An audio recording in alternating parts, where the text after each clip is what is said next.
अपन शुरू करने वाले हैं प्रश्न वाली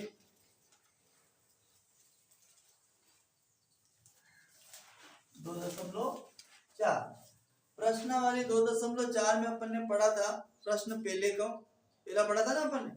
अब अपन पढ़ेंगे इसका दूसरा वाला। पहला वाला हल कर लिया अपनों ने, है ना। अब दूसरा करेंगे और दूसरा ये है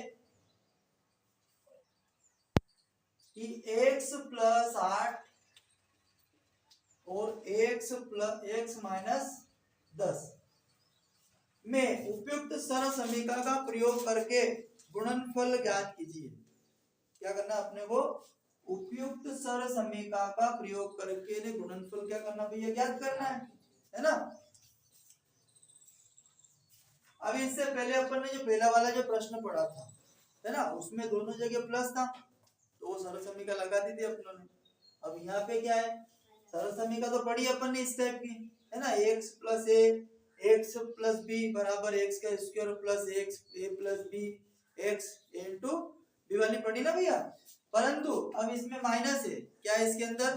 माइनस है। तो अपने को अब जो लगाएंगे इसमें तो माइनस वाली अपने को क्या करना है? लगानी है। पर माइनस वाली सरल समीकरण तो अपन ने पढ़ी नहीं है। पढ़ी क्या? ये पढ़ी ना। तो यहाँ पे जो मानेंगे हल में दिया है x + 8 x - 10। अब यहाँ पे जो सरल समीकरण लगाएंगे तो सरल समीकरण तो वही लगाएंगे प्लस वाली। कौन सी? प्लस वाली सर्व समीकरण से। सरल समीकरण में आप x के बराबर किसको मान लोगे? x को, है ना। और a के बराबर आप मानोगे 8। एक मिनट, सरल समीकरण लिख लेते हैं अपन। सरल समीकरण लिख लेते हैं x + a x + b x की घात 2 plus a + b x a गुणित b। यही वाली सरल समीकरण थी भैया, है ना। अब यहाँ पे 10 माइनस का है, यहाँ 8 प्लस का है, दोनों जगह x है। तो कुछ नहीं करना अपने को, थोड़ा सा दिमाग लगाना है। तो मान लेते हैं, माना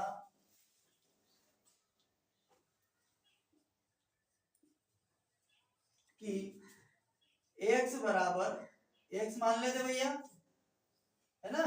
जो ये गुणनखंड दिया है इसमें x है ना, तो इस x जो अपना सरल समीकरण वाला x है इसके बराबर हमने कौन सा x माना? ये वाला x माना।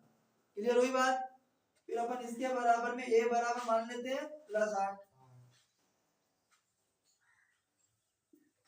और b बराबर ये -10 है ना, तो प्लस का लिखते थे अपन, पर यहाँ 10 कैसा है?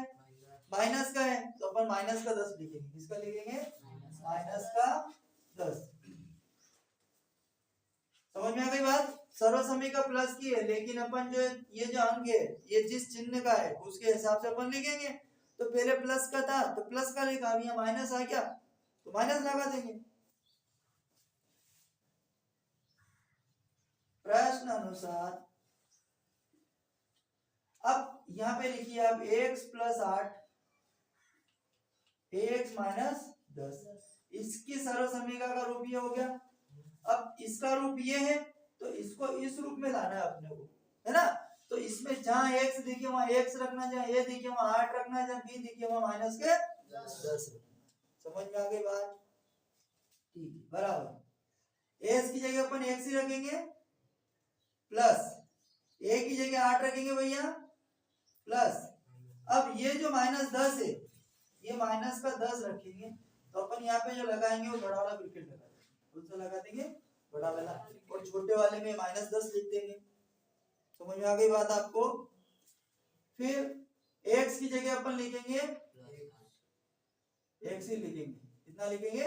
x प्लस a के स्थान पे अपन कितना लिखेंगे? 8 और b के स्थान पे -10। तो x + 8 x - 10 बराबर x की घात 2 प्लस ये आपका हो जाएगा 8 -10 कोष्टक जो खोलेंगे इस -10 का, ये जो -10 कोष्टक के अंदर बंद है जब ये कोष्टक हटाएंगे तो ये माइनस इस प्लस को क्या बना देगा भैया माइनस, तो ये प्लस क्या हो गया माइनस का हो गया, कोष्टक के बाद आपका एक सही सही माइनस। अब यहाँ पे भी क्या होगा, जब -10 का गुणा +8 में करेंगे तो माइनस के कितने आ जाएंगे 80 आ जाएंगे, क्योंकि ये माइनस इस प्लस को माइनस बना देगा। तो अपने पास x + 8 और x - 10 बराबर x की घात 2 प्लस, अब यहां से फिर घटेगा ये 10 में से 8 घटेंगे तो कितने बचेंगे माइनस के 2 और एक जैसा कैसा है इसे पीछे, ये माइनस के 80। तो यहाँ से आगे बढ़ेंगे तो x + 8 और x - 10 बराबर x की घात 2। अब ये माइनस फिर इस प्लस को माइनस बना देगा, तो माइनस के कितने हो गए 2x हो गए, कोष्टक हटाएंगे तो, और माइनस के 80।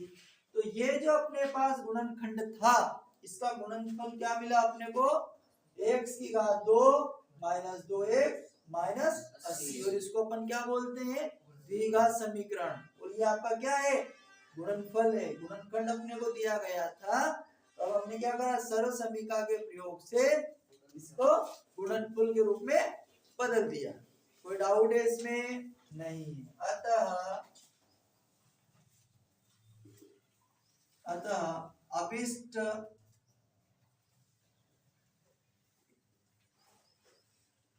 गुणनफल